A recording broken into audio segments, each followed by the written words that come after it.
દાહોદમાં સંત Nirankari charitable foundation દ્વારા રક્તદાન શિબિરનું આયોજન કરવામાં આવ્યું હતું.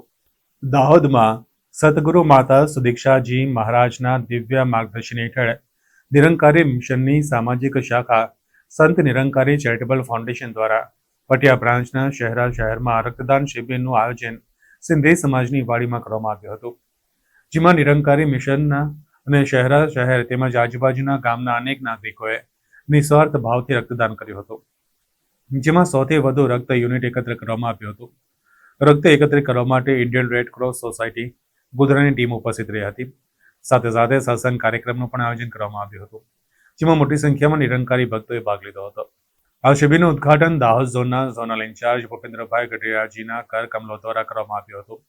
તેમણે જણાવ્યું હતું કે 1986માં યુગ દ્રષ્ટા બાબા હરદેવસિંહજી મહારાજ દ્વારા શરૂ કરાયેલા પરોપકારનું અભિયાન આજે એક મેગા અભિયાનના રૂપમાં તેમની ટોચ પર છે. માનવ જાતના કલ્યાણ માટે આજ સુધી 8,468 રક્તદાન શિબિરોમાં અત્યાર સુધીમાં 13,79,126થી વધુ યુનિટ રક્તનું દાન કરવામાં આવ્યું છે અને આ સેવાઓ અવિરતપણે ચાલુ છે. પટિયા બ્રાન્ચના સંયોજક ભૂપતસિંહજીએ રક્તદાન શિબિરમાં ભાગ લેનાર તમામ રક્તદાતાઓનું પ્રોત્સાહન વધારી અને જનકલ્યાણને સમર્પિત તેમની નિસ્વાર્થ સેવા અને બહુમૂલ્ય યોગદાનની પ્રશંસા કરી. આવેલ તમામ રક્તદાતા તથા આવેલ અતિથિ અને ડોક્ટરોની સાથે આવેલ તેમની ટીમને હૃદયપૂર્વક આભાર પ્રકટ કર્યો હતો. અનેક સેવાના કાર્યો સમય સમય પર નિરંકારી મિશન કરતું રહ્યું છે.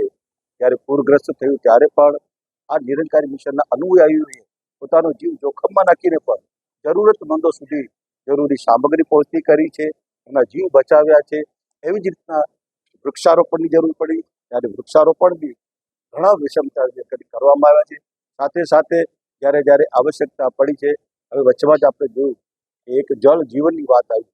સદગુરુ માતા સુદીક્ષાજી મહારાજે જલ હી જીવન જેના ઉપર સત્સંગજી સ્વચ્છ જલ સ્વચ્છ મનનું અભિયાન ઉઠાવીને અને હજારો એવી વોટર બોડીઝ, ચાહે નદીની કિનારો હોય, તળાવનો કિનારો હોય, કૂવા હોય, પોખર હોય, ઝરણા હોય, જે દૂષિત થયા હતા એની સફાઈની પણ કામગીરી સુંદર હાથે ધરી છે.